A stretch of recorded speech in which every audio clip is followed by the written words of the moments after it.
Hello, and welcome to this week's edition of Politics 101. It's Thursday afternoon, and wherever you are, we would like to welcome you to this week's program. Today, we have a very busy discussion schedule. We are going to be talking about the general post election environment in Guyana. And I have with me three guests. A former Minister of Public Infrastructure, David Patterson, is with us. We have also Vincent Alexander, member of GCOM, chairman of IPADA and political commentator. And we have Dr. Henry Jeffrey, political commentator, columnist, former Minister of Government. And we are going to be talking about the general post-election environment. So share the link so that others can join us. And if you're already here, welcome. Gentlemen, good evening and welcome to this week's edition of Politics 101. I know you all are former university students, so don't bother with the title. You're not in the classroom. I can't start this program without asking each of you for a quick comment on what is perhaps the most important news of the last 2 days, and that is your reaction to the verdict in the George Floyd case in the United States of America. Is there any relevance there for us in Guyana? If not, I mean, what do you see what do you think is the significance of that ruling? Vincent, I'll start with you. Well, thank you very much, David. The Floyd matter has brought about a movement, Black Lives Matter. And I think what's important about the decision is that it gives impetus to the movement. It makes the point that not only Black Lives Matter, but that action taken, collective and communal action taken, can result in a movement in favor of Black lives. And so, whilst it is unfortunate that we had to get to this moment through the death of someone, at the same time one can see the positives coming out of this, because it has led to a mobilization of people beyond Black people, respecting Black lives, and can be the moment that sees that another stage in that transformation, the way in which Black people are duly respected and seen as equals in society. So it's a sad occurrence that Floyd died, but his death has become another significant moment in the progress of Black people under this theme that is now being adumbrated, Black Lives Matter. And that's a comparative term. It's not an absolute term that only Black lives matter. It's a comparative term. All lives matter, but all lives have not been treated as if they matter, And so Black lives matter. And eventually we should get to the point where we don't have to say Black lives matter, because all lives, including Black lives, do matter.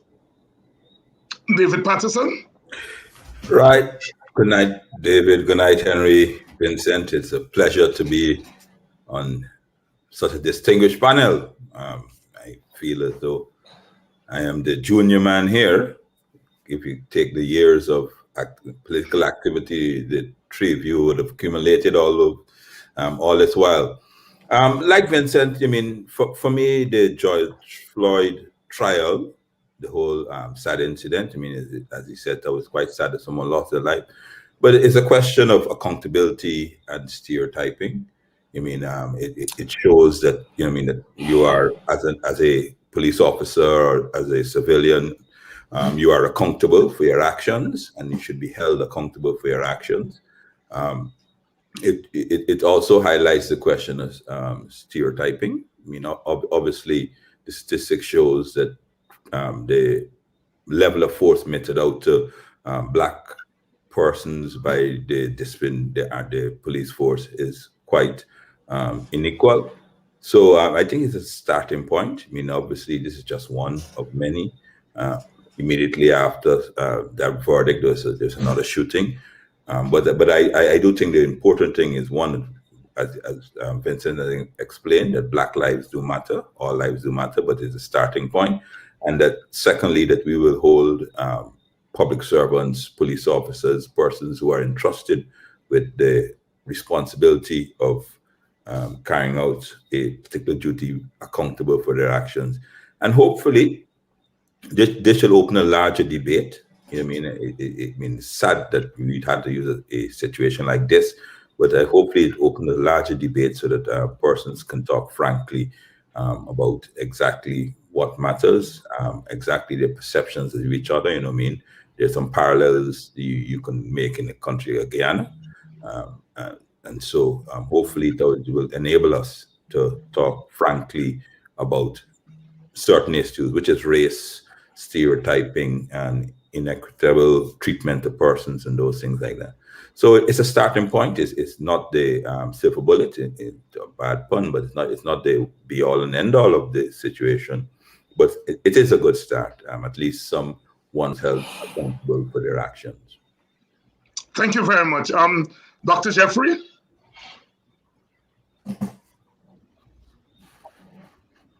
Are you hearing me, Dr. Jeffrey? Are you hearing me, David? Yes, I'm hearing you. David, are you hearing me? Yes, I am. Yes, I am yes, hearing you. But I'm not hearing any of the others.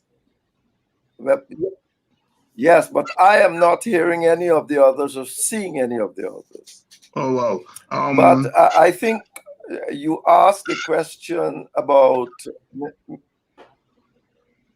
Can you repeat your question? The George Floyd verdict. Can you repeat the question you asked? Yes, I'm asking for a comment on the George Floyd verdict 2 days ago, and whether there is significance for us here in Guyana.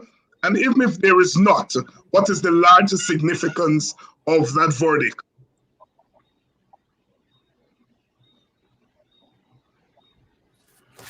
Well, for me, what happened to George Floyd demonstrates the absence of empathy for Afro kinds of people all over the world.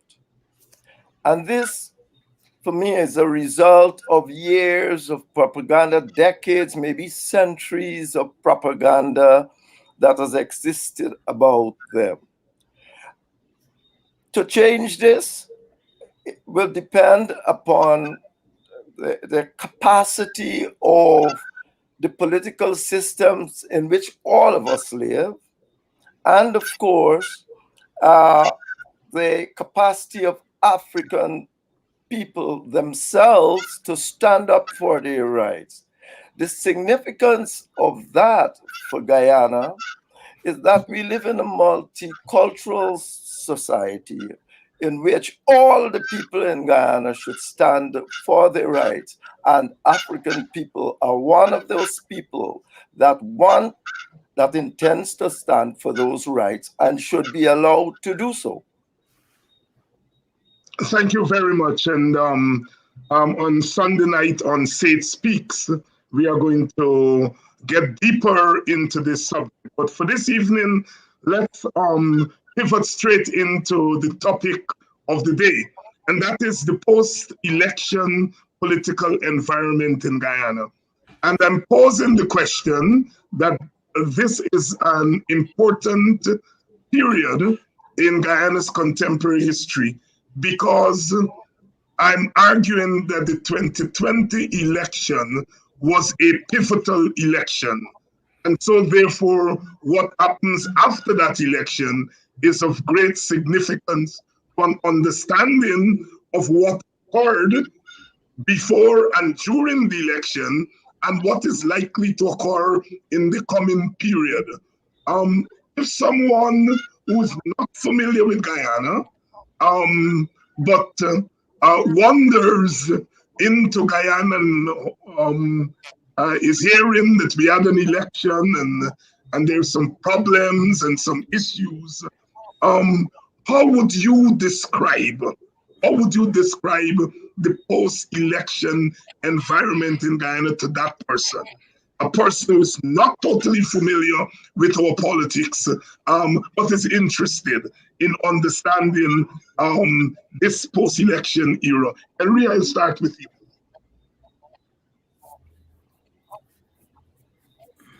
You heard me? I would say, first of all, you Yes. have to understand the ethnic need.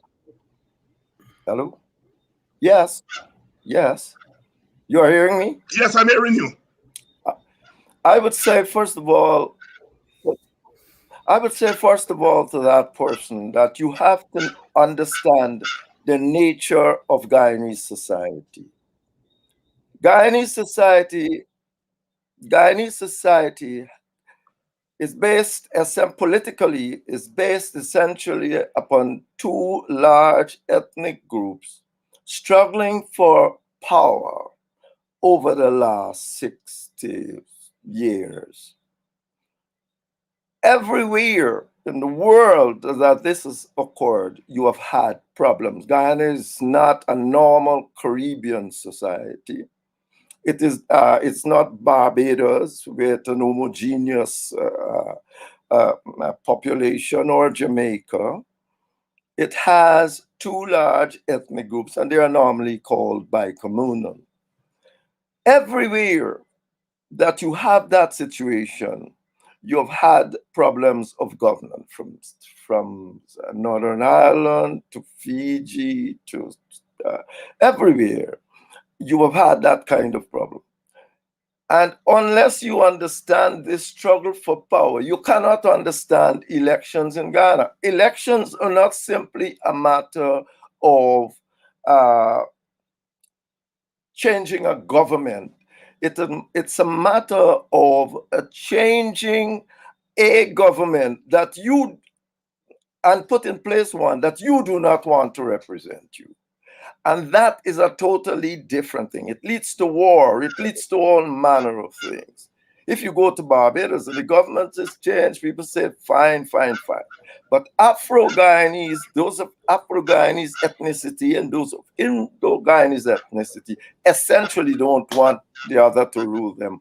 And that is the major problem you must understand when you come to speak to Guyana. Thank you very much for that introduction. I think it is very important. It's a very important observation to begin our discussion, because often we have people from other parts of the world, well-meaning, foreign observers, foreign governments, even some of our neighbors in the Caribbean, venture into Guyana at election time, and they tend to treat our election as they treat elections in their own country. And in the process, they tend to miss some very, very, very important markers about our country. And I dare say that the point that you've raised there, Henry, was a pivotal point in the assessment of our last election. But I will say no more at this time and allow the other panelists to weigh in. David, you were an active part of the election because you were a candidate for one of the parties. You were a former minister. Tonight you're wearing your hat as someone who's reflecting, I dare say, on what has happened. What would you say to that person who's grappling with what has happened since August 2nd and what happened before August 2nd? How would you explain it to them? Well, exactly along the lines as Henry. I mean, our elections tend not to be elections that is based on policies or your liking of the candidates and of how their vision that they will carry the country to. It more ends up to be sort of an ethnic census. And as Henry said, for 60 odd years, or I mean, I probably would venture, as I'm quite younger than you guys, but I would venture it probably was been quite before this. But the environment post election, unfortunately, has not been conducive for either the two sides to actually move forward. There still remains a great amount of distrust between each other. The elections, as a matter of fact, it still has several unresolved issues for it. That election per se. Obviously, what ends up happening and what has ended up happening in countries like Guyana is that the winner takes all. I mean, so therefore, we have a political situation at the moment whereby the loser or the supposed losers, which would be the opposition, there must be a winner and a loser, the side that received the less votes, they have no say whatsoever. So at the moment in Guyana, I mean that even though the opposition represent almost 50% of the population, we have no say on any of the state boards. We have no say on any of the policy decision-making issues. I mean, we're in the middle of a global pandemic, whereby, I mean, we're losing 2 or 3 deaths every year, but obviously we have no representation. So therefore, half the country has no say whatsoever. So therefore, all the policies that has been put forward are just reflective of one group, and obviously that's not a very good way to rule a country. And I mean, even though, I mean, as you know, even in the states where we look at it sometimes from some sort of democracy and democratic norms, saying quote unquote, when the Republicans are in office, like under Donald Trump, the Democrats still have a very good say in it. I mean, as well as vice versa, as the case is. Doesn't happen in Guyana. You mean the ideas, the policies, the distribution of wealth, the whatever, it's just purely centered and geared on the party that is in power. When we were there, I mean, as a minister, I can remember that we tried feverishly not to make the opposition at the time, or not the actual opposition, the person that was supporting the opposition, that we made several attempts to ensure that they feel included. So therefore, we had policies, even though they may not have been successful, we had policies whereby by right, the opposition had a say in it. Every state board, there was a place for the opposition, so therefore they can express the views of their constituencies, as well as bring ideas to the fore, because no one has any idea. But at the moment now, it's extremely polarized and not very conducive as well. I mean, we really, after 60 years, as Henry would have said, I mean, I don't think we've actually made any progress politically in dealing in a multicultural society like Guyana. So to sum it all up, I think somehow or the other we have to find a different way of going forward. You know, I mean, Henry and Vincent can probably give you the root causes. From my point in standing, whatever the root causes are, we acknowledge them. But unfortunately, the way we're operating now as a country and our political system is definitely not working.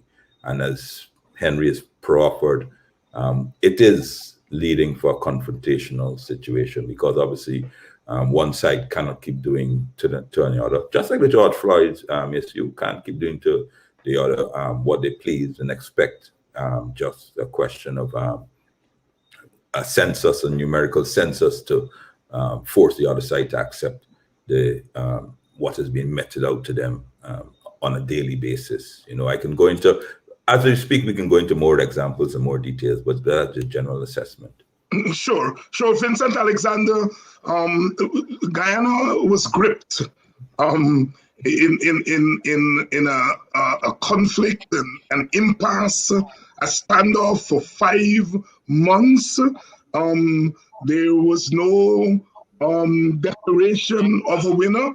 Anyone who followed that period, your face would be one that they will remember forever, because you were not just at ringside like the rest of us. You, in a sense, you were in the ring, and so you will have a perspective, I am sure, that runs a little bit deeper than the rest of us.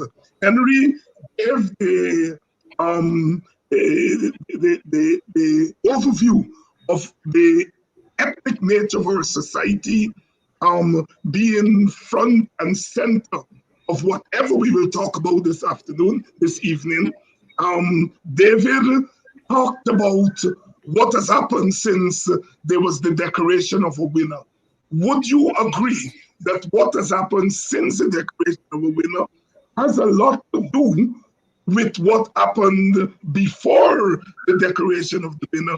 And if so, explain it, put it in perspective for us. Thank you very much. I do agree with Henry and the question of the plurality of our society. That is for me.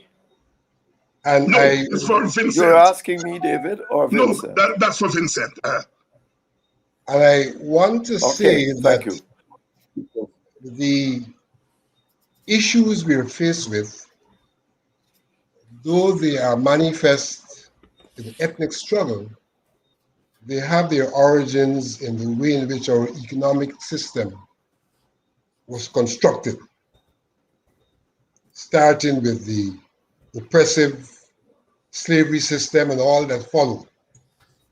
So that to a very large extent, I think economics is at the heart of our problem. In fact, I would say that economics is the determinant. But notwithstanding economics being the determinant, from time to time there are factors which are dominant at a particular phase of the development of a country. And in many regards, our politics has been dominant, notwithstanding the determinant nature of the economics. In that politics, in the past, I think nationalism, except for the Jaglio period and the current period, has played a role in some regards soothing the problems, the economic problems. And what I sense is that we have lost that sense of nationalism, and so now we are in a raw political and economic struggle. There is nothing like nationalism which kinds of closes the gap or brings us together. That seemed to have gone out of the window altogether. And so now we are simply in a struggle that's economic in one regard and reflected in the politics. And so, whilst it is true that we have an ethnic problem, our ethnic problem has been driven by the interests of a particular class at a particular time of a particular ethnic group that tend to take the ethnic group along with them. When one talks about those 5 months as standoff, I don't necessarily see the 5 months as a standoff. I see the 5 months as a period when it was hoped that the real source of our electoral problems could have been manifest and provided an opportunity for rectification. And it's in that context, at the end of the 5 months, those of us at GCOM said, before any results are declared, let's provide an opportunity for the two leaders of the two major parties to have a conversation about the way forward. Because we felt the way forward could not simply be the declaration of results and everything would be back to normal. Because we went into the elections with a complaint and felt that certain things could be manifest during the elections to vindicate the complaint. And in fact, they were manifest to vindicate the complaint. We came out of the elections with another faction complaining that there were certain things manifest to their detriment. So we had a situation where no party, one before and one after, expressed confidence in the elections. And if a nation has a situation where no party expresses confidence prior to and after the elections, then the solution cannot be in the simple declaration of the elections.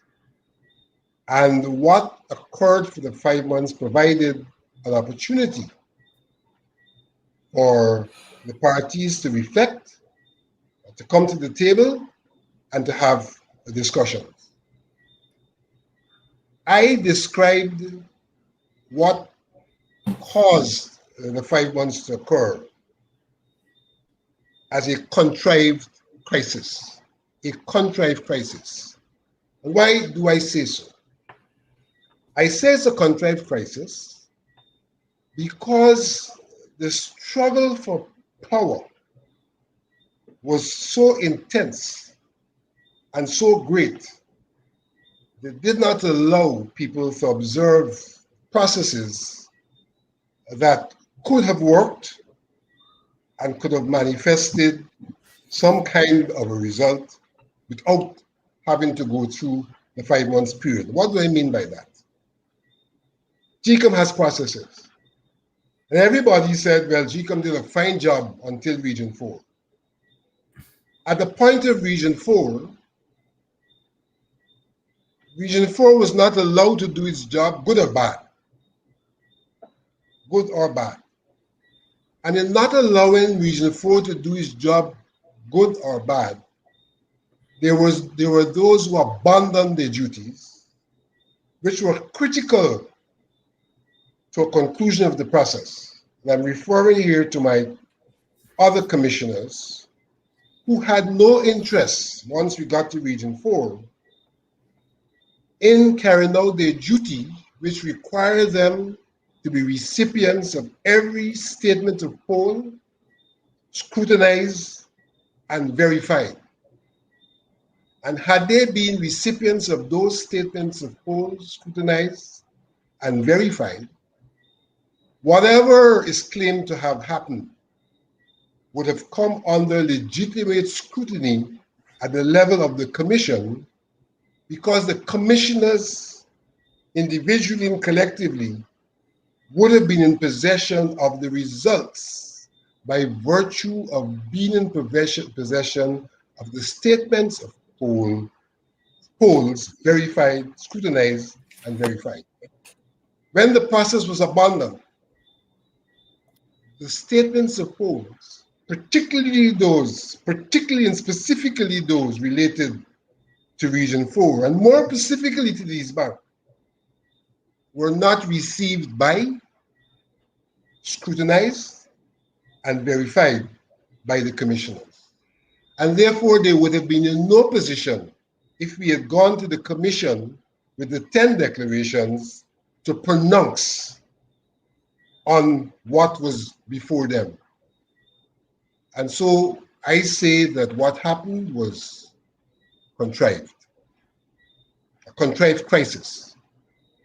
And in retrospect, when I look back at the fact, the major problem occurred on the East Coast, exactly where they abandoned being recipients of the statements of poll, suggests that there was more in the matter than people seem to have recognized.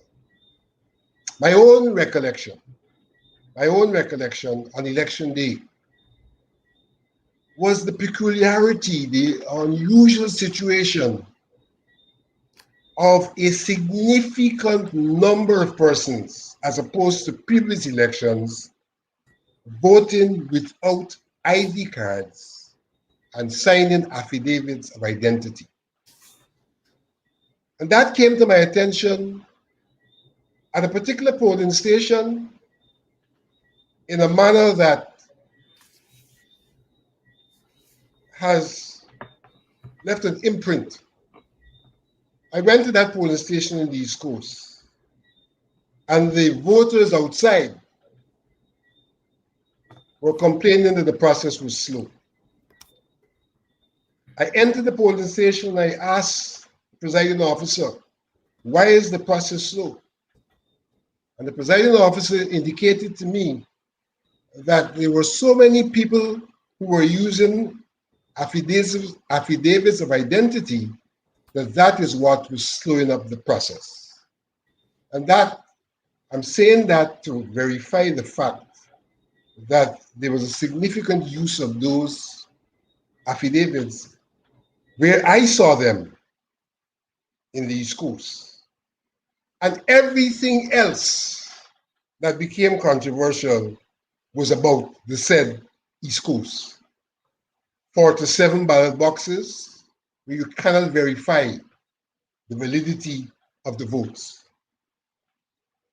Issues in the count, particularly in Region 4. And so I think that the failure occurred at the moment of the contrived crisis, rather than allowing GECO to go through the process in a manner that would have allowed the Commission, as it has done in the past, to pronounce on the validity of what was being put before it by the 10 declarations. Region 4 declaration, good or bad, is never, like all other declarations, a final declaration. The final declaration is only made when the 10 declarations are brought together and the Commission pronounces. The system allowed for the Commission to pronounce. The Commission deprived itself consciously of the opportunity to pronounce and must be held responsible for the contrived crisis. Vincent Alexander, sorry. Vincent Alexander there, introducing the concept of a contrived crisis during the 5 months, also making the point that even with that contrived crisis, it was an opportunity for some kind of solution rather than the problem that was rolled over after the election. Gentlemen, let me introduce something which I want your comment on. But before that, let me just tell the audience that if you just joined us, Politics 101, we have tonight David Patterson, Vincent Alexander, and Dr. Henry Jeffrey, who I think we may have lost for a minute, but who is very much part of the panel. Please share the link. Tell others that Politics 101 is on this evening. Let me introduce this whole notion of regime change. We've talked about ethnicity. We've talked about the contrived political crisis in the 5 months. Is there any validity that there was regime change that occurred around the election? I was going to go to Henry first, but is he on? No, I don't think he is on. I don't think he is on. So David Patterson, I come to you first. Regime change.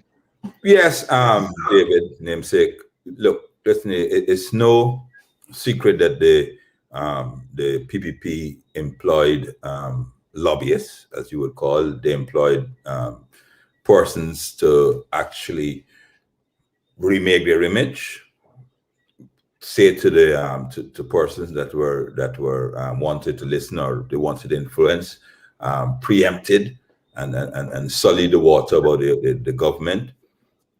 And obviously there was also, I do think, other international hands at play during the last election. So early o'clock, I mean, of course, I mean, they have to make declarations. Or very early o'clock, I mean, I'm thinking from since January 2019, the PPP were used through their lobbying services. Mercury, I think is the name of the company, were already signaling to the international community, particularly the US and the ABC countries, their perception of how the elections can go. You know what I mean? There were certain issues which we as a government, as a contestant in the party raised, and which we had concerns, which everyone has a concern, which made it into every observer report.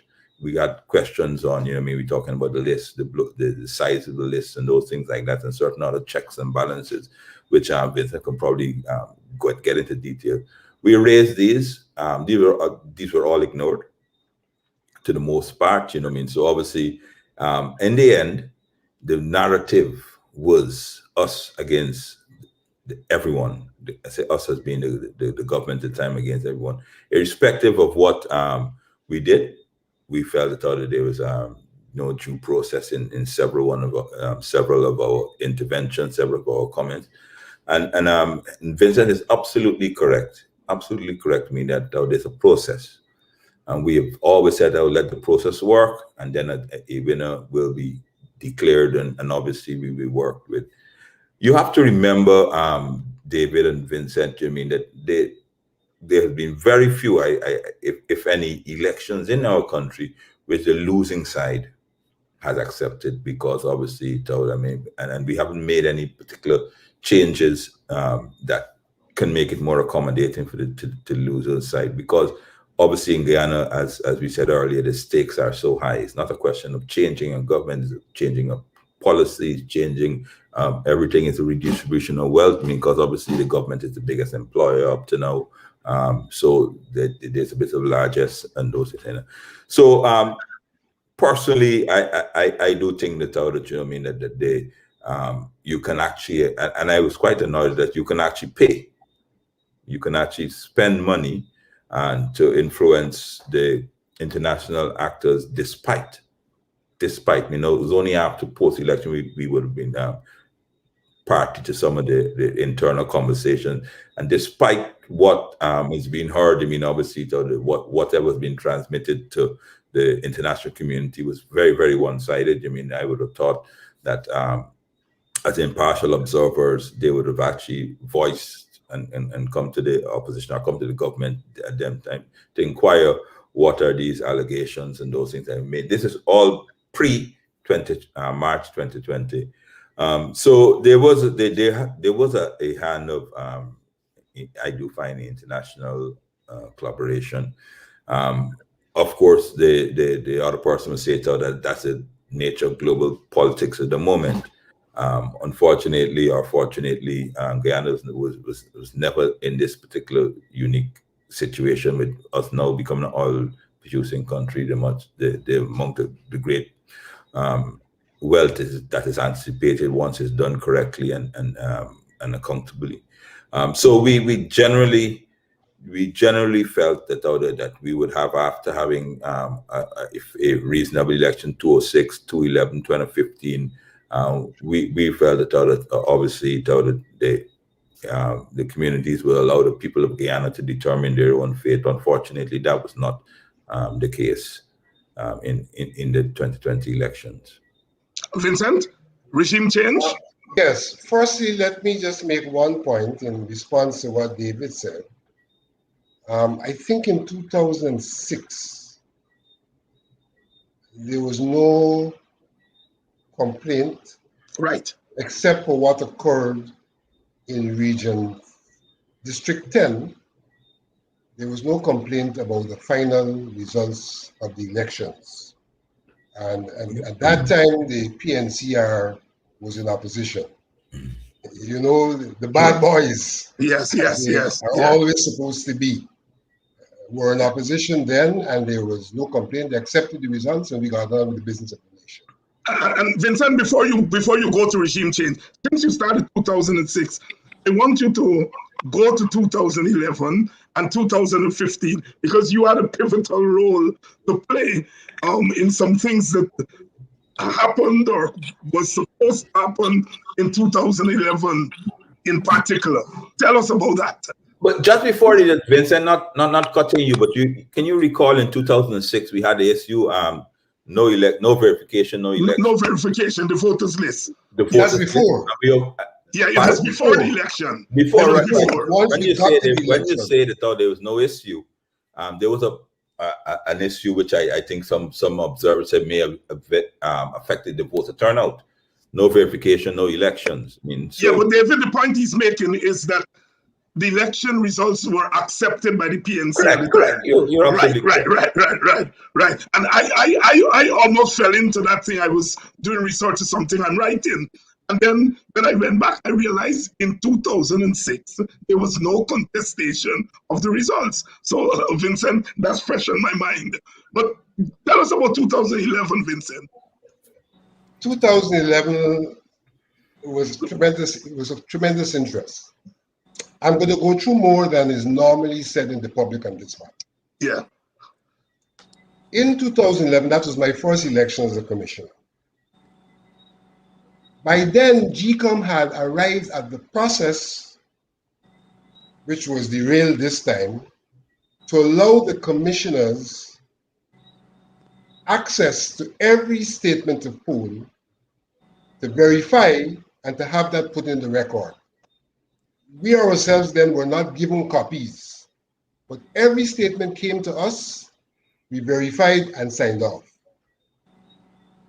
At those elections, I took a decision that I would compile a list of every polling station. And as the result came to my attention, I made a note of those results on my list. So in fact, I was compiling my own results of verified statements of poll. During the course of that process, the then Chief Elections Officer, Gokul Budu, complained to the chairperson of GCOM that what I was doing was delaying the process. The chairperson of GCOM then ruled that I should not be making that record. I should just sign the statements of polls, and that's the end of it. So that I was denied the opportunity of having a compilation of the results. And you will see the importance of that later. During the period when we were having some problems in making a declaration, the People's Progressive Party approached GCOM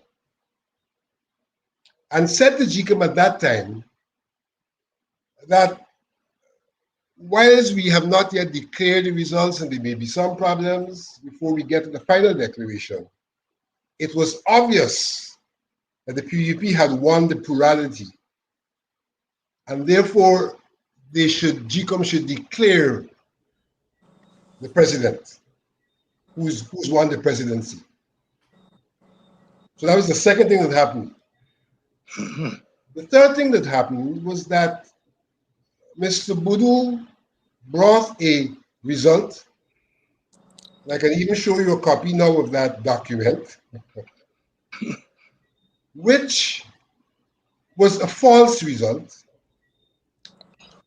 minusing one seat from the AFC and attributing that seat to the PPP, giving them a majority of the seats at the 2011 elections. I was able to discern the sleight of hand that was taking place, because what had happened, they brought the absolute figures to us, so we knew which party got how many votes. And then he simply brought a declaration of seats. The calculation was not a part of what we were shown. We were just shown a declaration.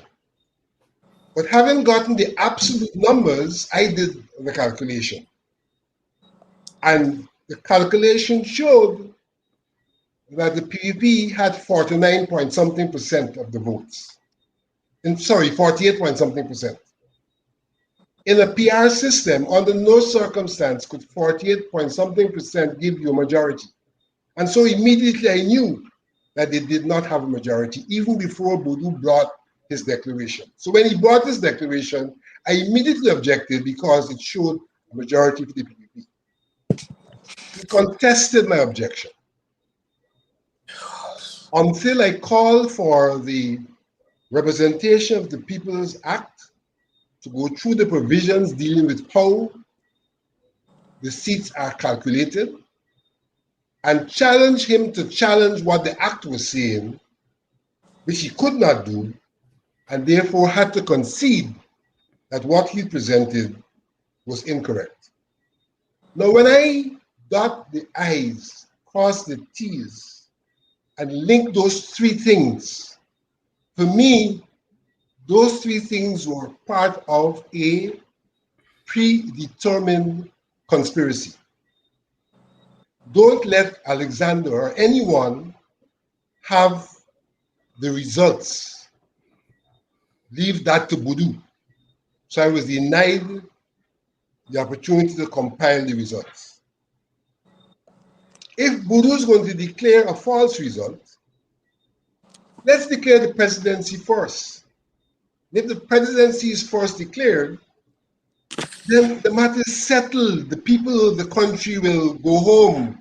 They'll either do one of two things. They'll either break up the country or go home and say, well, elections are over, PVP won.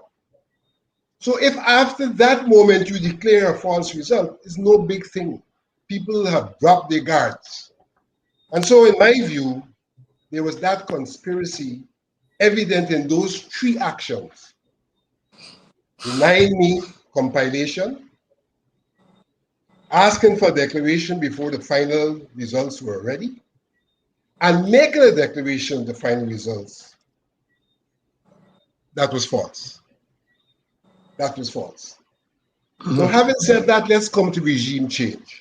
Yes. David. Yes, Jeffrey, and you want to come in? Yes, Yeah. jump in. Yes.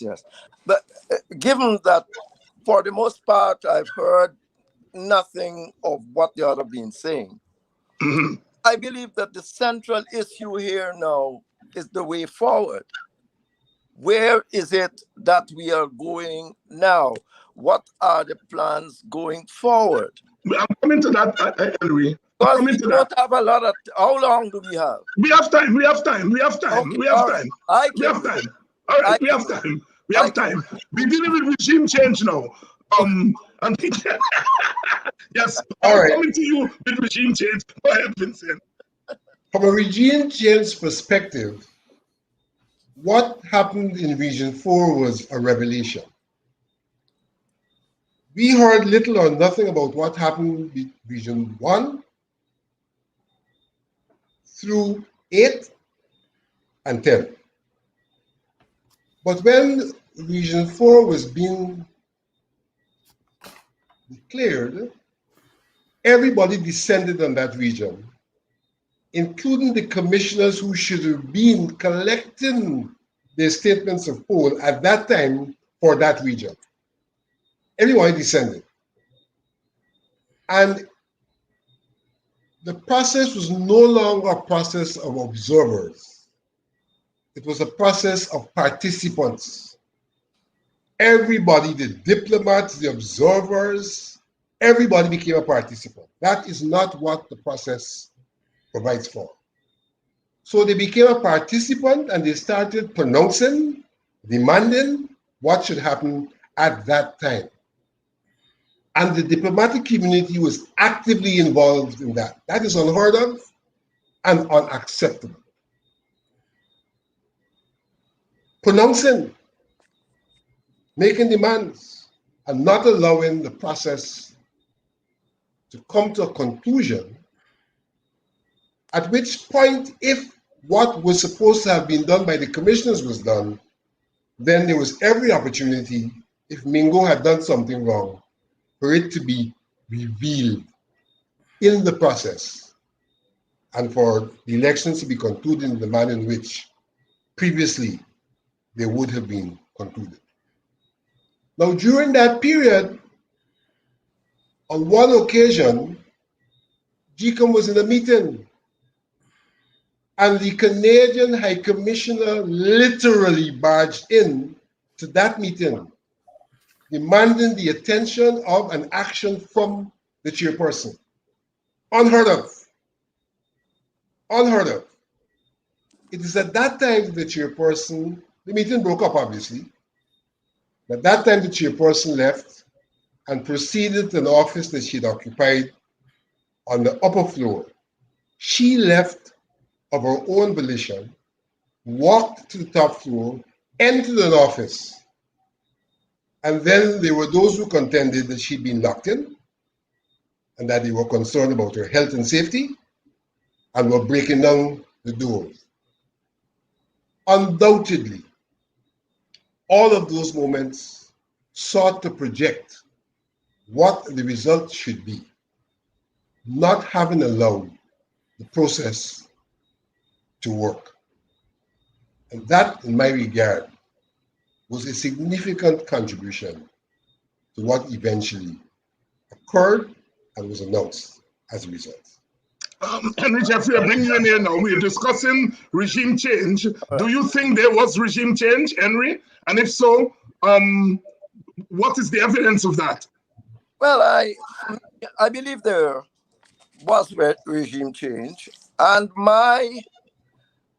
well, it's not evidence, because evidence presupposes that you can be somewhat definitive. But I believe so from the Charandas issue. I believe from the very beginning, the Canadian embassy became involved in the whole Charandas affair and the no confidence motion to remove the government. The behaviors after that, the ones that Vincent was outlining, are only the icing on the cake. But it appears to me that they are the ones that initiated the process of removing the government. And therefore, this what you are seeing there was just the details of the matter. I can't say I know that for sure. I don't think any one of us here can say we know anything for sure. Right. But the behavior, indeed, the Ministry of Foreign Affairs had to write to the Canadians and say, this is illegal, because it was illegal. Once it doesn't matter if you're a dual citizen, when you are in the country of your birth, that country has the prerogative over you. And therefore, what the Canadians did was totally illegal. And I believe that tells the story that there was regime change from the outset of this matter. So that's my position on regime change. It's not all that has happened in the intervening period. But I'll say something to you too, because I think I may have missed quite a lot, and you may have thought, because I see you talking about what happened at the Secretariat on that. People must come to understand that only fools try to rig an election on election day. Elections are rigged long before election day. By all manner of means. You harvest votes. A man from Barbados wrote a letter in the Chronicle. He said, but I was 7 or some when I left. And when I left Region 1, and I voted in Region 1. How can that possibly be? And it's things like that. If I always claim that there were jiggery-poogery in the election, but I never believe I had concrete evidence until Mr. Lowenfield's a report that went to the police. The police gave them 170, 100 and about 17 or something like that. And they came back, said, yes, those people, they were not in the country to vote. And then he went with another 500 or something. And they said, yes, if those people were not in the country to vote, it is quite clear to me that the elections were corrupted. It was a conspiracy. Nobody was supposed to be able to vote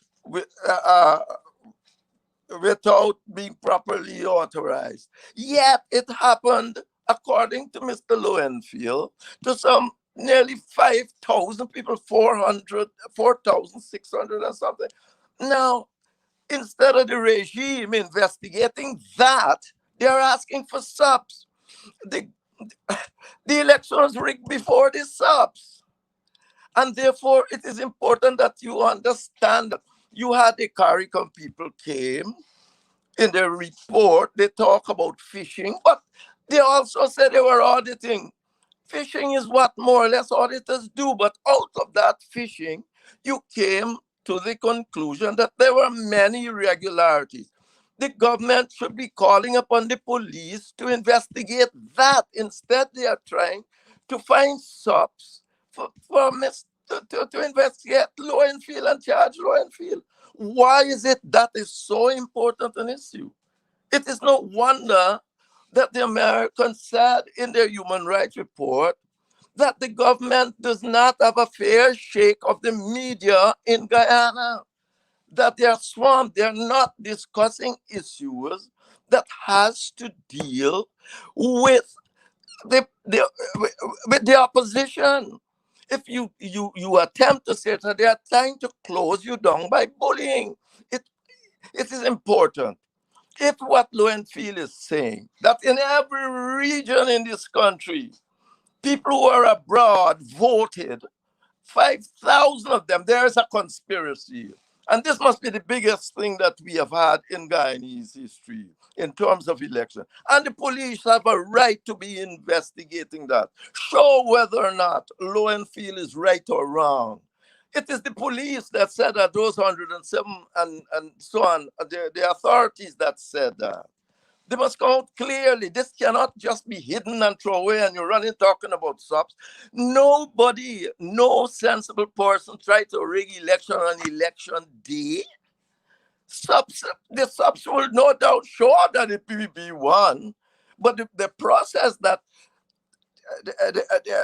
of the CARICOM intervention and so on has demonstrated that there are problems there. I am not claiming who rig and who not rig at this stage.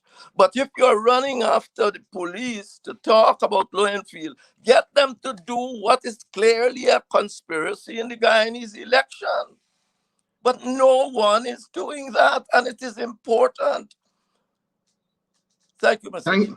Yes, and let me say, as host of this program, this is exactly why I conceive of this program, because I think that we need to have this kind of discussion, given the fact that the media is so, the traditional media are so one-sided, that I don't think we have had the chance yet to, in one place, hear a full narrative of what took place. I mean, there's some things that Vincent has said here this afternoon that I don't think that we have heard any place before. We've heard from David Patterson, who as a candidate, as a minister, has been able to tell us certain things. And then we just heard from Dr. Jeffrey, who doesn't have a horse in the race, so to speak, but making a very reasonable common sense assessment.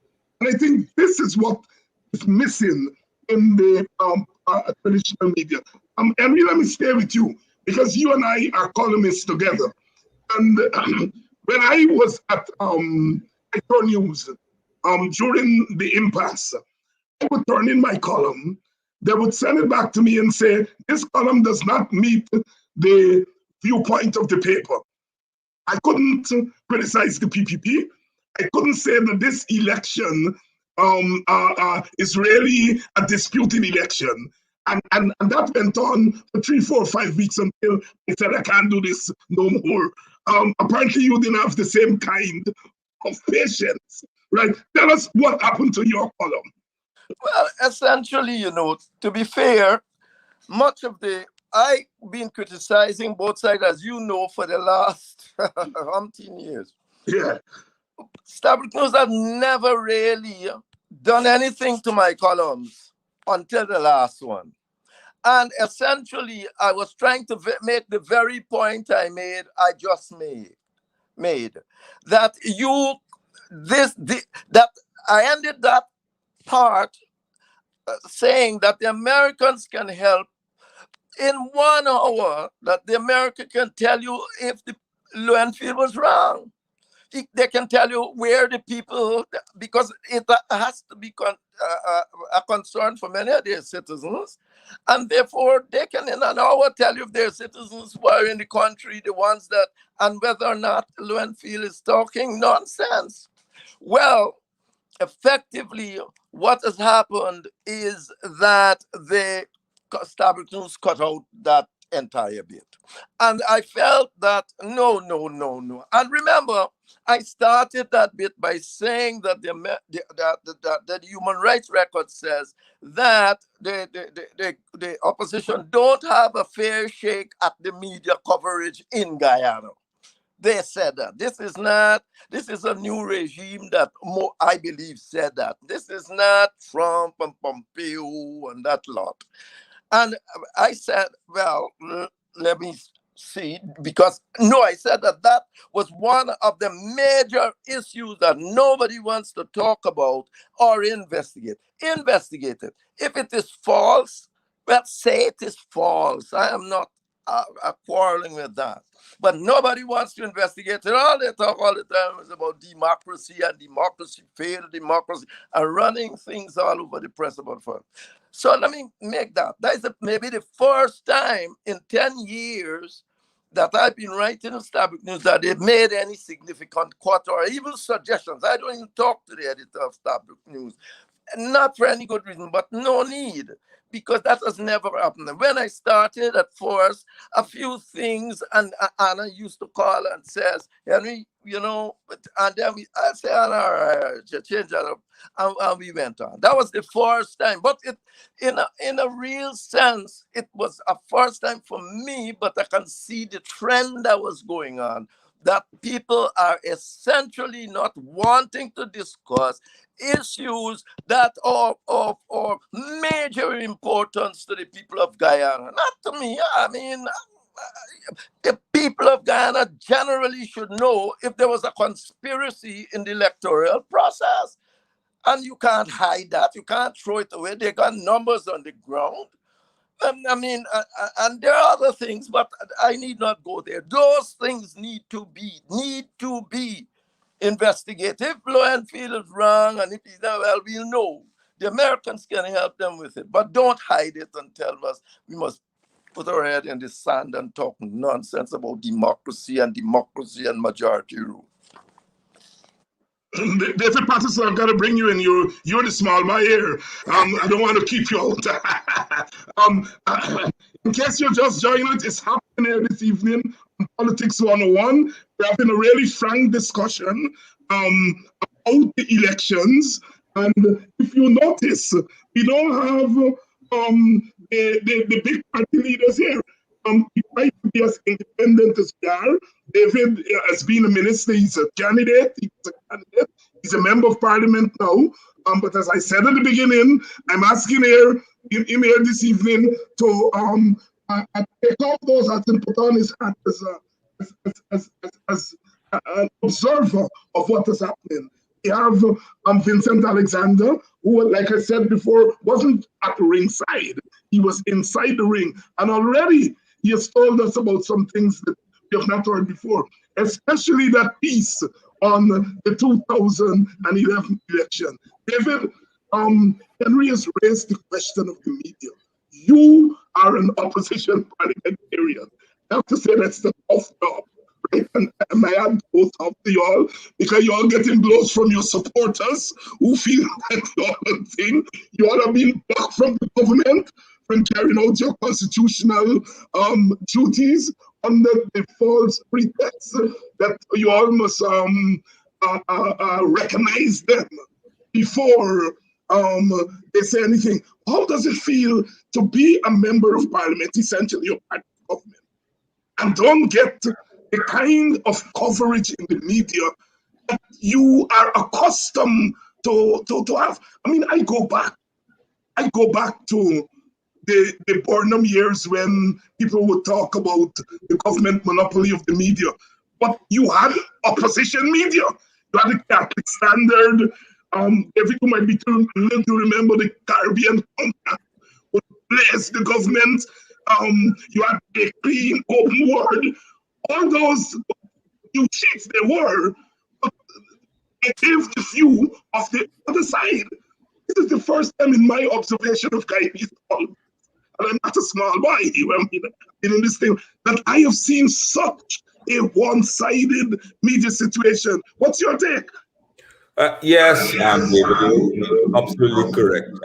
And before I get to the actual being in opposition in this particular dispensation, I want to also.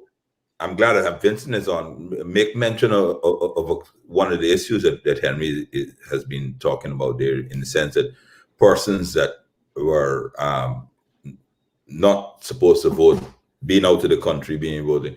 And I think it's important. I mean, I'm talking as a candidate, because at the time when the recount started, I can recall that we were asking GCOM that, what will you do with the information that is emanates from this recount, And so GCOM, when the first list of persons was objected to, GCOM themselves, I can recall, and Vincent can help us here, they themselves wrote to the Commissioner of Police, and I think, and as Henry said, though, the Commissioner of Police responded to GCOM themselves to say, listen to me, of the list you have provided, of the names you have given us, 90% of the names from our records revealed were not in the country.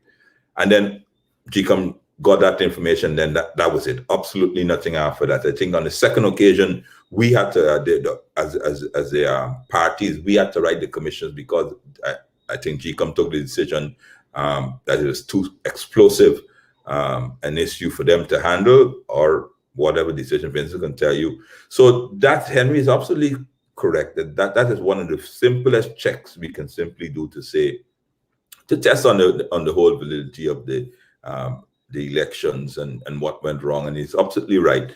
The police should be investigating, but I do think that GCOM as well, Vincent, should also do something, because they were the recipients of the very first queries. They took it on their own side. I think the chairwoman wrote to the Commissioner of Police, and he responded to the affirmative 90% of the queries. So we just simply kind of say the police, I know that they're the legal persons in their country, but I think that at some point in time, the Commission has to, and they have not said, unless I missed it, they have not said anything about the first letter which they received. In other words, they're saying, I don't know if they're saying that the Commissioner of Police was untruthful in its response, but at some point in time, that has to be examined by the Commission itself, because of course they as well have to look at the credibility and their future mandates. As for being in opposition, this is my third stint at the rodeo, as they would say. And I can tell you, it's one of the strangest periods of being in the opposition. The media, and I've had cause to complain publicly, and the media operatives and the reporters would quietly reach out to me to say, as a public figure, I shouldn't be saying these things, but I publicly complained about the biases of the media. They allow the government side to make statements unfounded. They just get up and make statements. There's no fact. They just make statements, they publish it, and then obviously, and it's the opposition and us. We would have to now sit down to go to them to say, well, to challenge it, to correct it. And the PPP are on a mission to rewrite history. They say things, the media carries it. There's no facts checking done by the media. You know, I've asked that. If anybody says something, in particular in any fields that I'm involved with, at least have a second opinion and those things like that. They don't do that. That was unheard of. Unheard of in my first 2 stints in the parliament. You know what I mean? But that's just a continuation of what started in 2015 to 2020, when Jagdeo would get to have a press conference. He'd speak for 55 minutes. The media operatives who attended those press conferences seemed to be so intimidated by him, they would refuse to ask him any questions. And then they would ring you to ask, well, Jagdeo said this, is there any truth in it, and those things like that. And so, and that is what's continued to this day. Then you get to the parliament. I sat on the 3 speakers, with Ralph Ramkaran, and he was also a candidate to the PPP. I sat on the Barclay Scotland, and now on the Mansour Nadir. And it's the strangest. I know, Henry, you were in Parliament before, but it's the strangest Parliament you can get. The speaker always comes, and I don't mind if he's looking today. He always complains that the rulings of the speaker should never be challenged. But there are certain norms that we had, Henry, as you would know, that you never call a person name in the parliament because he doesn't have the opportunity to defend himself. Under this parliament, the PP gets up and they slander people's name because, of course, you have immunity from suits what you say in parliament. So they get up and the speaker allows you to call names. I can remember one time even I objected. They called Dr. Van West Charles' name and they attributed all sorts of strange things to him. And he doesn't have the opportunity to defend. So even under Ralph Ramkaran, the modus was that you may call his destination, say the CEO Gaiwa, but there's a Hansard. So therefore, there are persons that worked with our administration whose name is now recorded in the Hansard and will be there forever because they never had the opportunity to defend themselves. So you can Google them and you find some because the persons have attributed all sorts of things. But this speaker, even though he's a long-standing parliamentarian, allows these issues. There's the unknown, and never ever happened before. You actually lock members of parliament out of parliament because they are protesting the government. That's unheard of. Henry would know. He was there when there are periods where there's some very lively and innovative and protests against the government, both sides. But it's almost sacred. You are allowed to protest, allowed to do it in the correct way.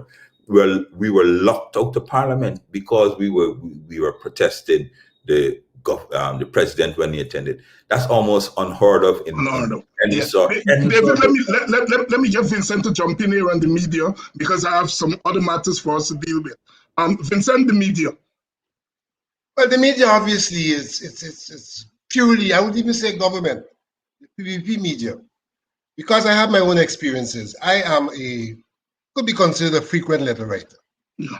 My experience is this. I send every letter I write to 4 papers. Chronicle has never carried any letter I wrote, not one.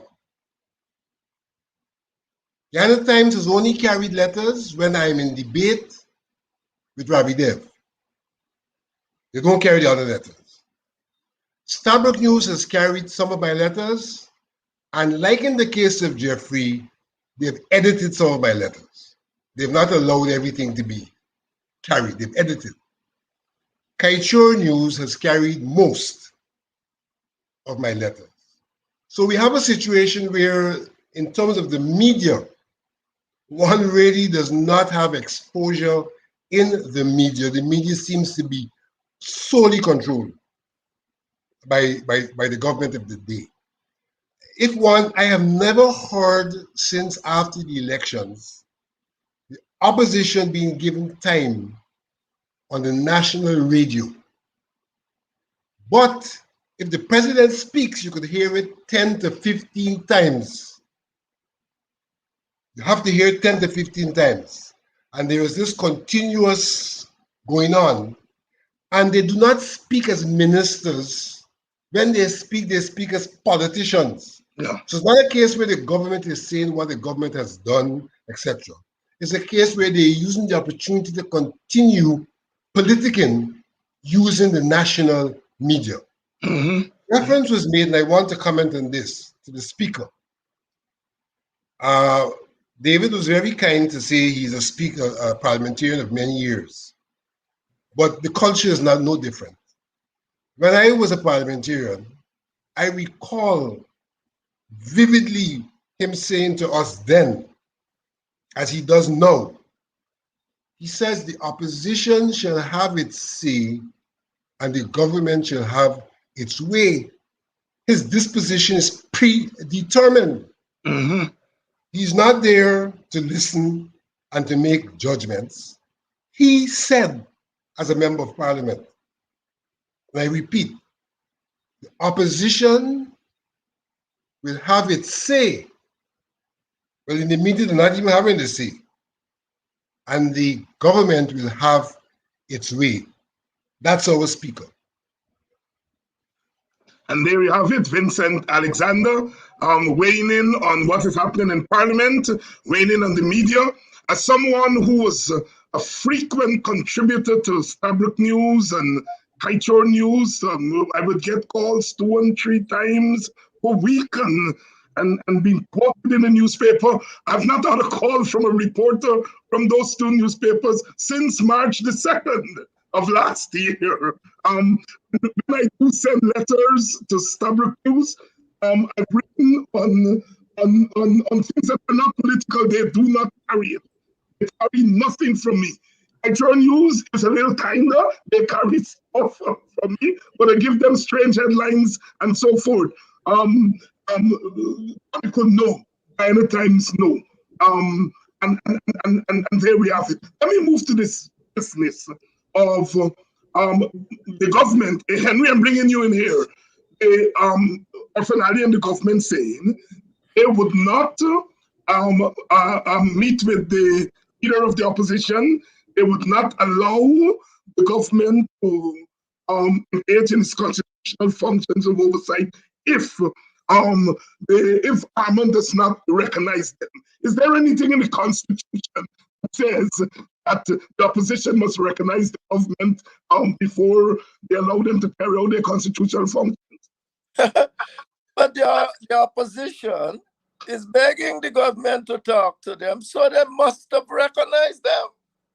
And they're doing so in terms of there being government. So how can I come to you and say, speak to me as government and I as opposition and I don't recognize you as government? It is nonsensical. The opposition did not, the government did not start on that footing of non-recognition. They start talking about legitimacy. That's where I want you to go. And now they have shifted into a more, well, I don't know if there's a more or less ridiculous. They started from the concept that the government must say that they are legitimate. How can I have a court case against you saying you're illegitimate and then accept that you're legitimate?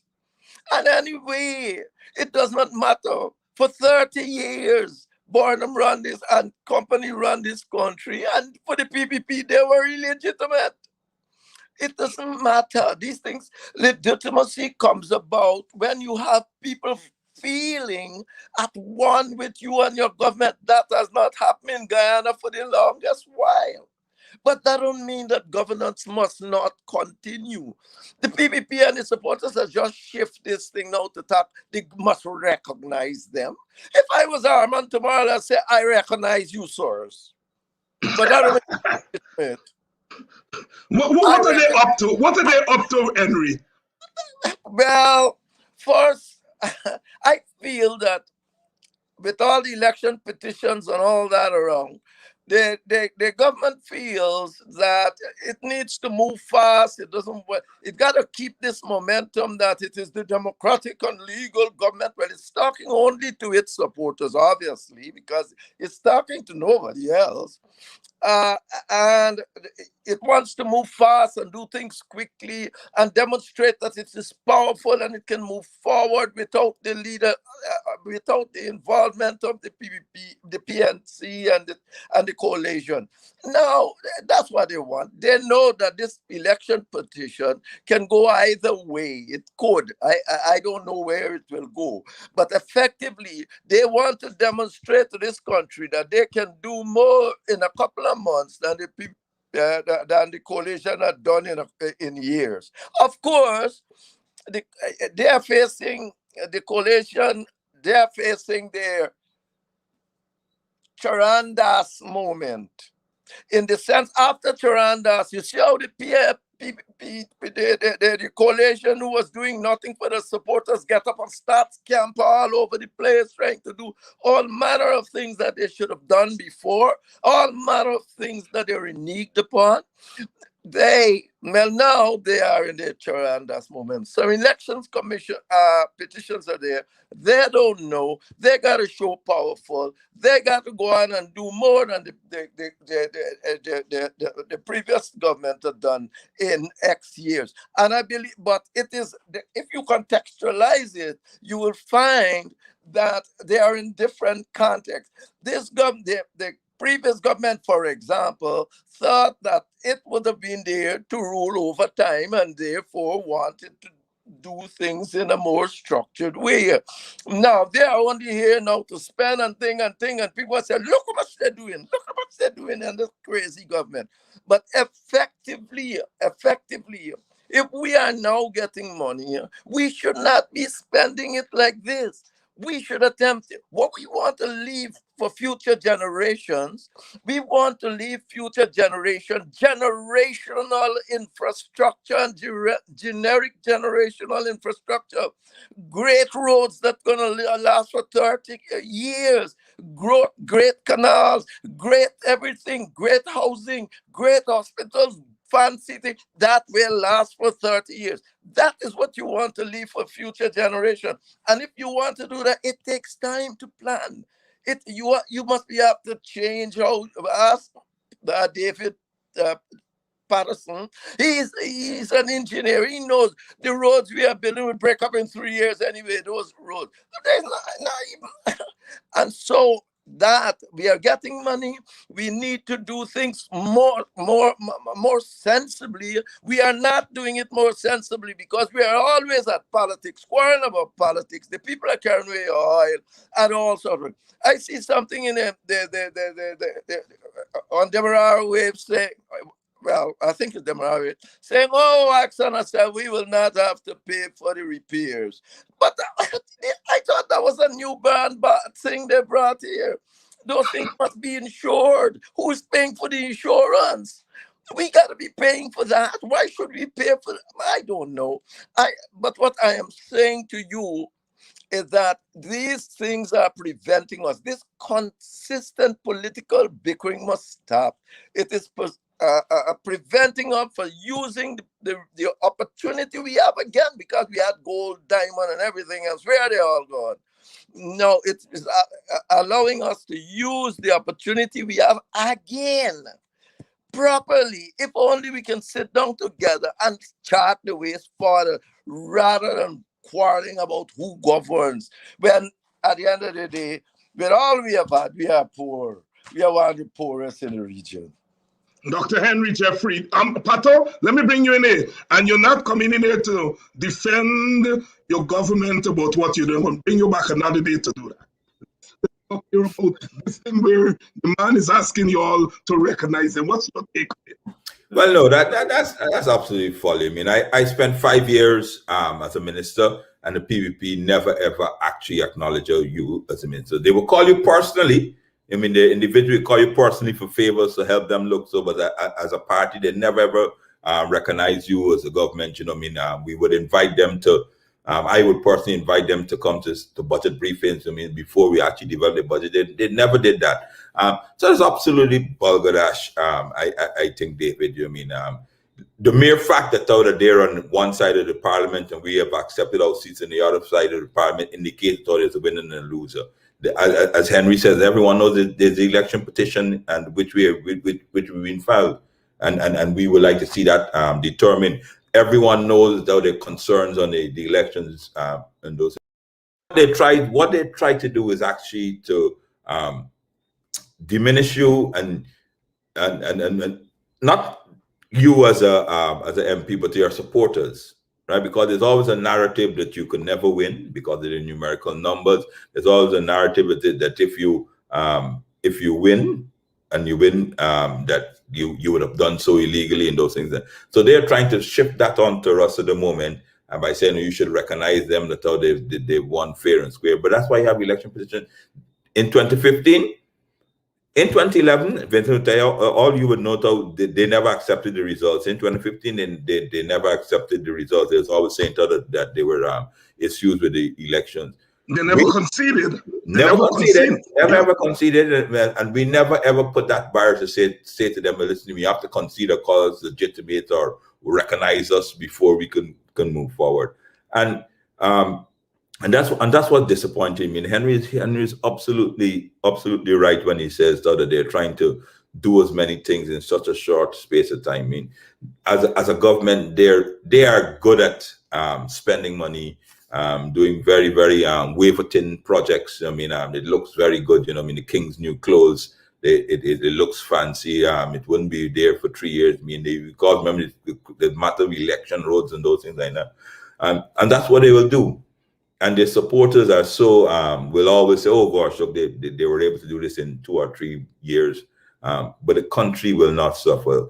I've always said that they have not produced a single in all the years they've been there. There are very few projects. And then scratch my head to think that they would have done a project that made sense, that is sustainable, that we can pass on to our generations. You know what I mean? You could talk Skeldon does not work, Burby's Bridge. Is a millstone around the whole country's neck because we're subsidizing it tremendously. And I mean, the Marriott is just a fantasy project by some guys. But that is the sad reality of where we are as a country. We have a golden opportunity to plan, you know what I mean, a golden opportunity to expand, a golden opportunity to be the leading CARICOM country, Caribbean country, where we are at, but we're just filtering it away because of these, because of the position. So I can tell you for sure, right, you know what I mean, that recognizing them and calling it legitimate, and so that's just mere words by them, trying to use the opposition, trying to say to your supporters, look, we have we made your leaders eat humble pie and those things like that. But as a whole, it wouldn't carry us any way at all. You know, so, Vincent, you and I had a private discussion a couple of weeks ago, and you had an interesting take on this. You felt it was a ploy to really monopolize government. Expand on that for our audience. Well, this what they're basically trying to do is to occupy all the space that there is to be occupied. And in occupying all that space, to present themselves as the only ones who could do things for and do things in Guyana. So I think that's basically what they're seeking to do. And in a sense, in doing that, they're seeking to demoralize the supporters of the other parties or the other party by saying, look, you know, you guys, and I think David was making the point, you guys didn't get anything done, and we're doing everything now in a jiffy, you know, and attempting to say that the past government was completely incompetent, they did nothing, they couldn't get anything done, they mismanaged. So to give space to the opposition, in a sense, is to give recognition to a contribution that they could make. And their argument is that they can't make a contribution. So they're ensuring that there's no possibility of them even saying a word which is a valid contribution to what's happening in the country. So, for example, even my view, even when you had the Venezuelan problem, as whatever they may have said about Burnham, when we had the Venezuelan problem and he came to speak to the nation, one of the things he reported immediately was his conversation with the leader of the opposition. we've had the problem, and you had a meeting between Todd and the shadow minister. That's the level to which they have descended in terms of recognition of the need for this nation to be a collective on an issue such as the border issue. I mean, they made statements that we don't have a problem and we're all working together, but the president did not find it necessary to confer with the leader of the opposition.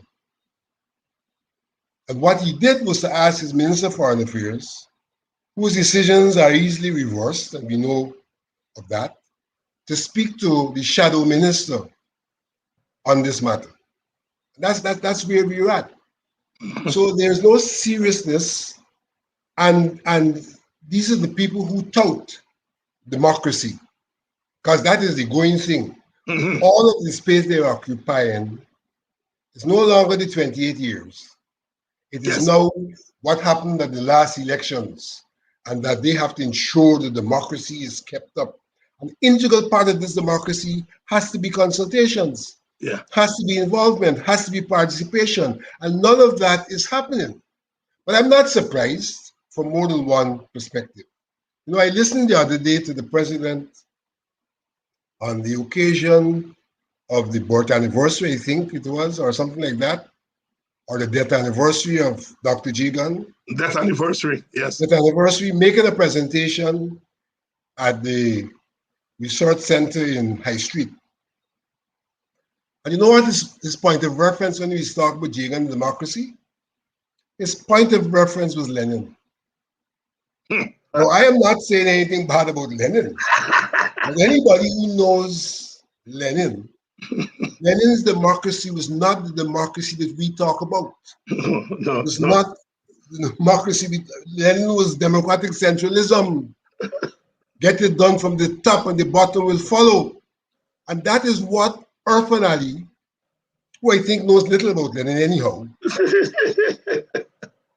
quoted in supporting Chedi being a Democrat. He could do Chedi no greater harm for those of us who know about Lenin.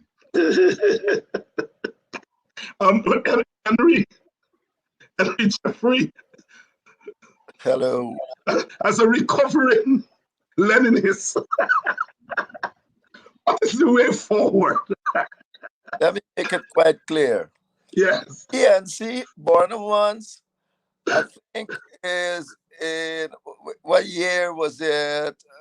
1982, I think went out and says parties guided by Marxism Leninism. I have been in the PNC. 1974, Henry, you're getting your time wrong. Declaration of Sophia. No, man. No. It's after the It's after that. Oh, yeah. That he said that because I used to be writing up all them stuff. Well, you were the principal of the ideological institute. I was the principal of Kuru. Kuru was never the ideological institute. Oh, you were Kuru. Cooperative college. Okay, all right. Coffee Ideological Institute. That was the ideological institute. Chandy Singh was there. Oh, Chandy Singh. Oh, yes, Kuru. My bad. No. I'm saying this because I have never been in my entire life a Leninist. I think Lenin is responsible for everything wrong that happened in the Soviet Union. Indeed, he based his whole idea on a man called Chernyshovsky must be worse utopian than Robert Owen and Charles Fourier. So let me make that quite clear. Yes. So I was not anything to do with a Lenin. I'm a Marxist, but I will say I'm more responsive to the young Marx, the Marx of alienation, the Marx of people's freedoms that I am. And that came only after 1848, after the Communist Manifesto was even Lenin didn't get a chance to read things like economic and philosophical manuscripts. Anyway, that's for another day. What I'm going to, I think you were asking what the way forward.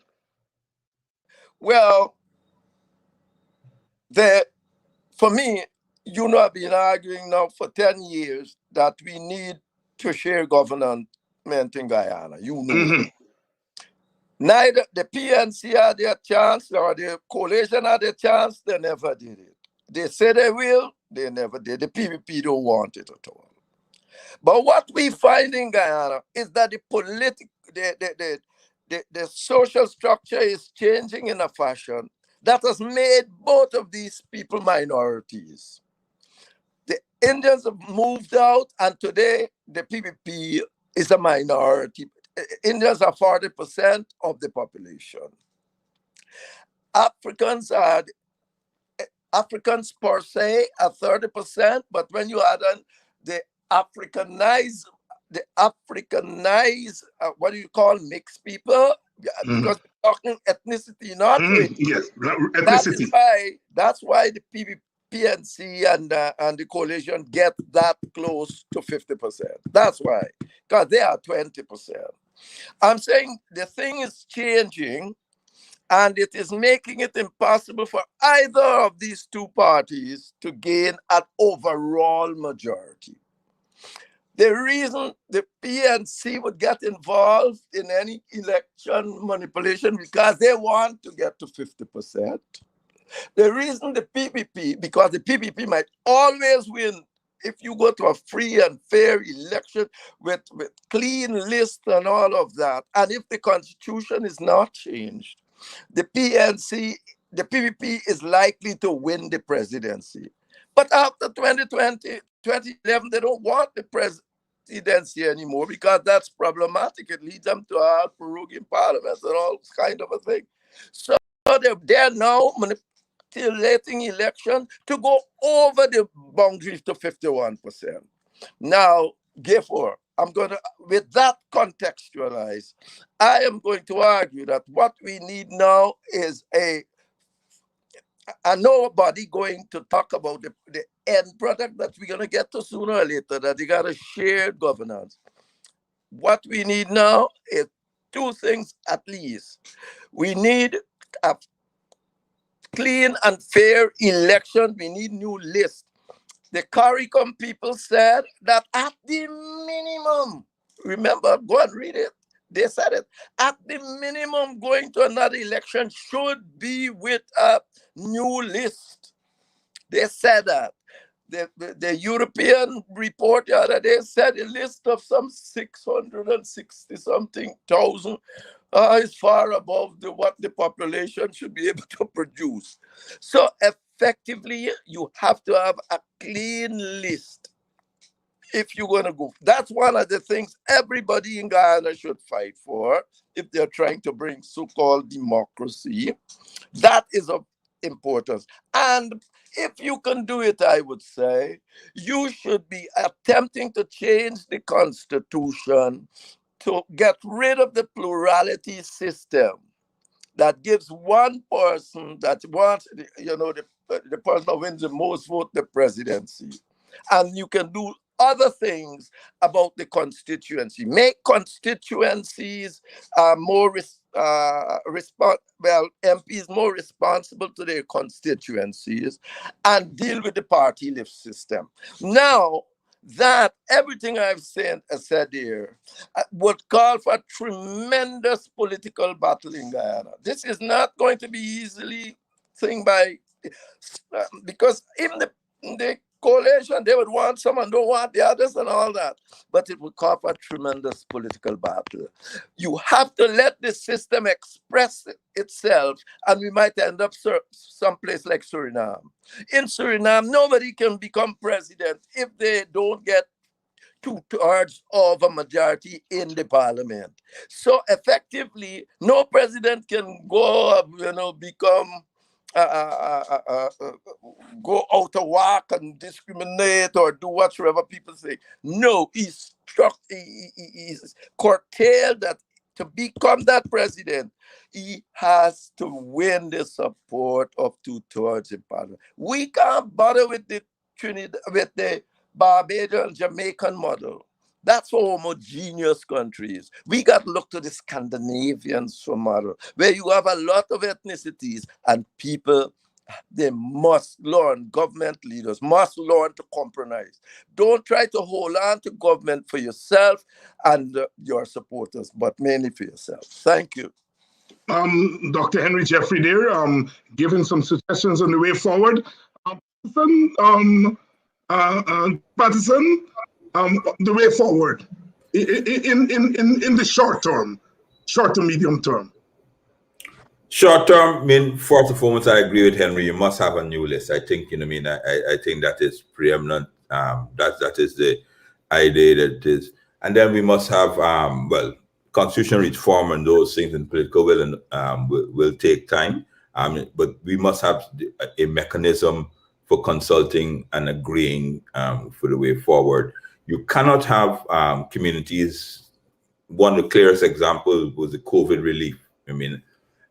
This is no hearsay. I am telling you that this is what I witnessed myself, the bypassing and the different of certain communities, of certain houses, the application of different rules. I have seen for myself, somebody says I live there and they received the COVID fund. Then in other communities, they said, so you have to produce documents and those things. And so we must have in the short term, we have to have a way of consulting and have equitable distribution of resources. Because in the end, while we do the constitutional reform and those things like that, everyone should have a feeling that they have a fair bite of the cherry.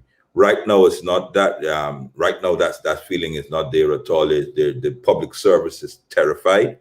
Public service is made up of primarily Afro-Guyanese and other ethnicities, like Henry is saying. They're terrified. I don't know in any other period. Of course, I'm much younger than you guys. But I don't know any other period where you have mass firings of persons. So therefore, obviously, what that does is ensures that you keep that entire public service under your thumb. No one says anything, no one does anything contrary to what what the PPP policymakers, who's supposed to be only policymakers, say or do. We must find a mechanism. We must find a mechanism to work together right now, and it is no more applicable now that they have the COVID. We're losing our citizens every day. Every day, for a small country, there are 3 deaths today. There are 160 persons and those things like that. It's our impression, my impression, that the PPP's COVID policy is driven to keep business driven, and the policy there to keep the businesses afloat and those things, who are the core supporters. But it's not equitable. So therefore, obviously, the businesses are kept open. The opposition has zero say in what goes on, even in communities under which they Region 4 is a hotbed of COVID activity. Region 4 has always been won by the PNC or the coalition or whatever format you have. Yet you have zero say, and that's what Henry is saying to you. You have zero say in what happens in the constituency, in the region which you have won. So in the short term, I despair unless this is done very quickly, because every day I go on the streets, David, the fuse is getting shorter. I think we're in a very volatile position. I know how they always say Guyanese are lovely people and they don't react. But I've not seen such amount of stark divide between the different political sides and races as we have right now. So in the short term, I would think, I would hope that we can find some medium ground whereby obviously so that we can work together to get forward, move forward, a new list, a new elections, recognizing our laws. David, there was let's talk about, this is the only country where you don't have a medium. I can think, like say civil society that you can say there could be a mediator. the court recently ruled that the parliamentary secretaries are unlawful. When the coalition were there, such a ruling, you would have heard Transparency International, private sector, GGI, all the religious bodies, and so would have gotten up and said, well, do the right thing.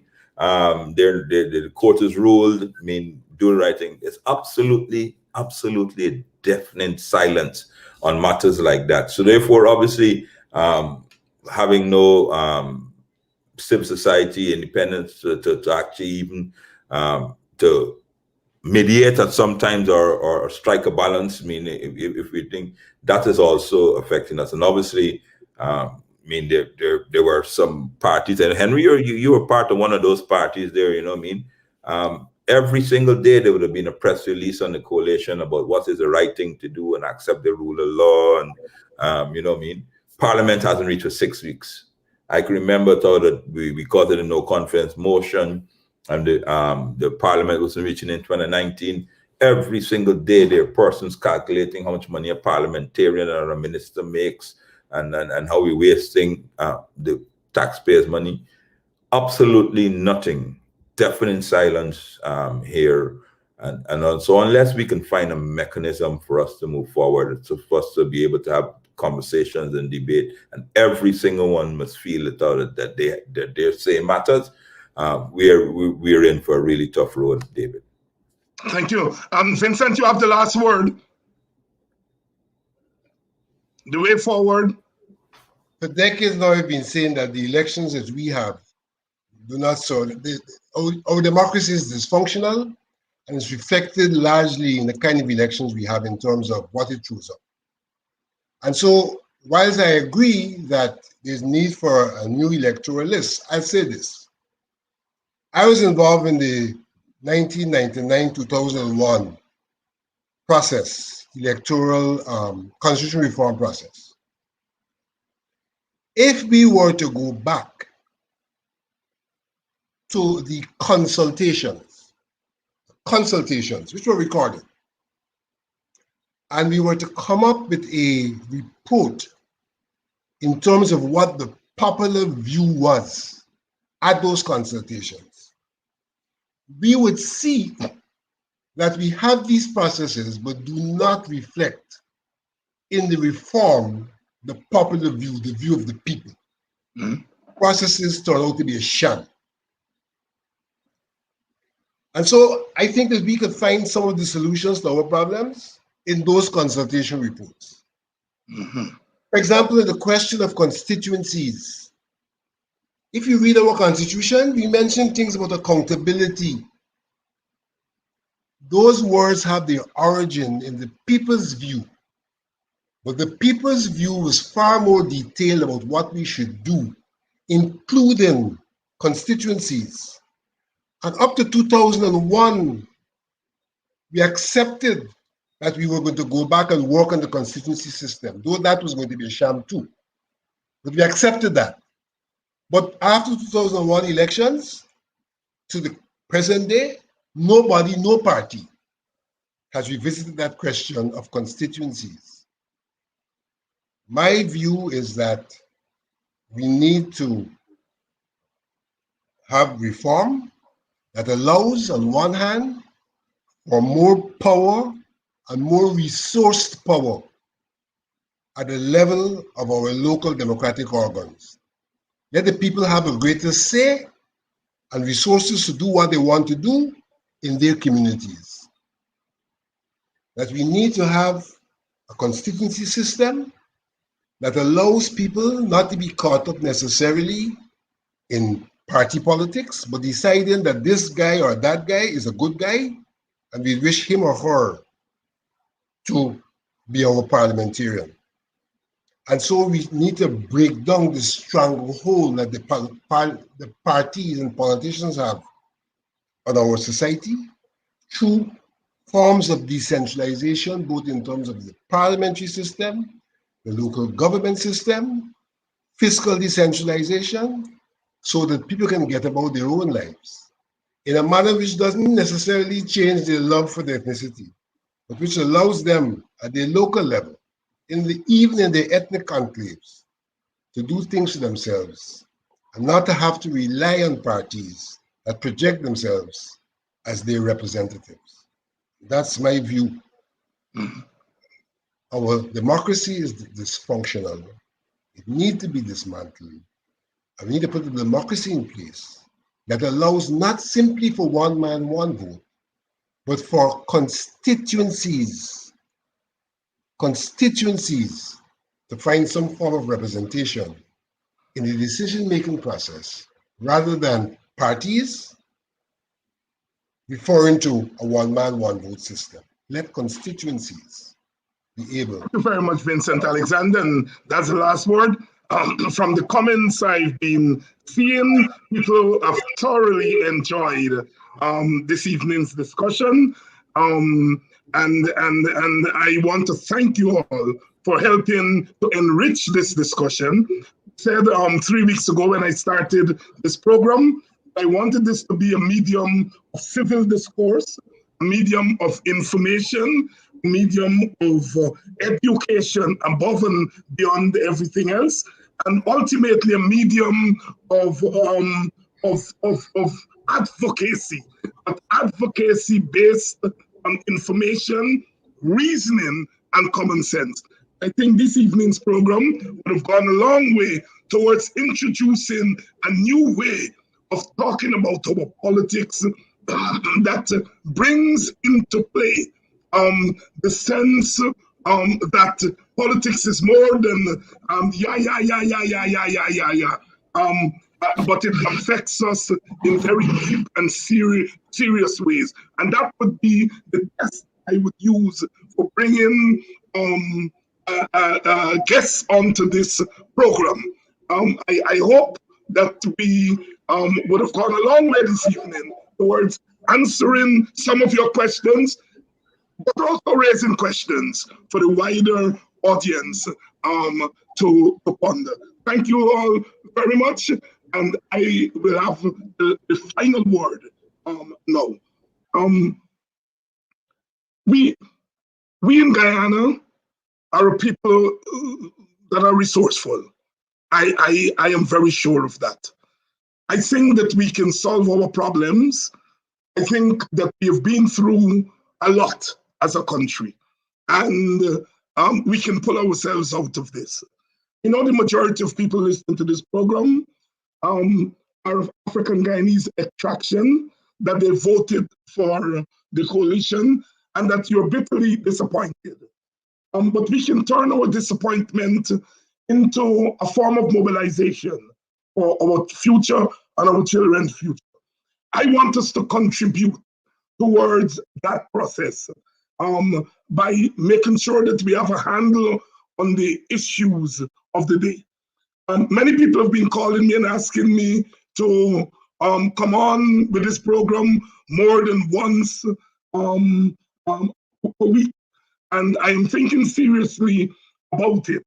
But I am borrowing from the platform. I'm borrowing from Camps TV, which has been gracious, Kenaki Amsterdam, and Camps TV for allowing me to use their platform.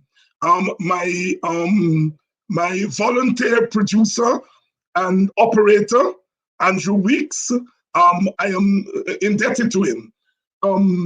If we are going to continue a program like this, tonight we've gone almost 2 hours. We should have been 1 hour. I want to apologize to my brother Sherrod Duncan, who I know is in the ring at this time, and I've encroached on his time. Please, my apologies, but the discussion was of the nature that we could not. Maybe I will think about starting earlier, let's say 6:30 to 8, so we can get in a good hour and a half. And I am going to think about increasing the time. I want us to support programming like this. You may have seen the buttons on the screen.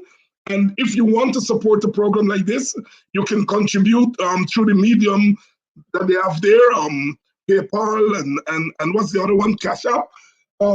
Small donations, you know, are important. $1 goes a long way, $2, $5 go a long way towards helping for us to pay the producer and thing, Advance TV to keep the platform going. We are locked out of other means of communication, and these are means that we have to keep going. We don't have any big business people coming to us and say, here is some money to keep these things going.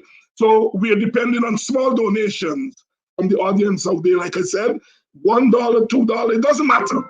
As we say in Guyana, 1 dirty bill down, so we can expand the program and bring the kind of quality programming. So I think the screen, they have the information there. We'd be very grateful if you guys can help us to expand the program. On Sunday night on Say It Speaks, I will be discussing in detail the implications for the Black world and for African Guyanese in Guyana and the Caribbean, the recent verdict in the George Floyd case, and what has happened since. At least 2 African Americans have been murdered by police since. A young woman in Columbus, Ohio, 16 years. Of course, Dante Wright. And then another young man was shot. So even as we are celebrating a victory, we still have to mourn the loss of our children. We'll talk more about that on Sunday night with a distinguished panel. Now for next week, we are going to do a special program. Remember, the petition verdict is coming down on Monday, and on Tuesday night, Politics 101, we'll have a special program. We'll try to bring back the lawyers we had in our first program. We had Senior Counsel Roysdale Ford, we had Kemraj Ramjatan, and we had the third lawyer who is participating in that case. And we're going to have them back for a post-verdict program on Tuesday. And then regularly on Thursday, the Honorable Joseph Harmon is likely, and we're trying to see if we can get him for Thursday. And I think we have booked Tabitha Sarbo Ali. Remember, she was assaulted by that beast of a person in the National Assembly, and the police and the DPP have been playing games with that case. We intend to have a discussion on that with Minister Ali and Sarbo Ali and others next week. So we have a full program next week. So it's going to be Tuesday and Wednesday, Thursday. The WPA is sponsoring a forum on the budget. We have not had an analysis of the budget. We have not had an analysis of the budget. So we're going to, next Thursday, we're going to have a forum on the budget, sponsored by the WPA. We'll have Professor Clive Thomas, Mr. Carl Greenidge, Tarun Kemraj, Audriana Thomas. They are going to come to the budget from their perspective. So remember, Thursday is the budget, Tuesday is the petition, and Wednesday we're likely to have Harmon and Sarbo Ali on. So next week we are going big. Remember again, please contribute to the program so that we can keep expanding. Until on Sunday night, when we'll be talking about George Floyd and others. This is David Hines thanking you for tuning in to Politics 101, where it's happening, and it will always happen so long as I sit in this seat. Good night, and thanks for joining us.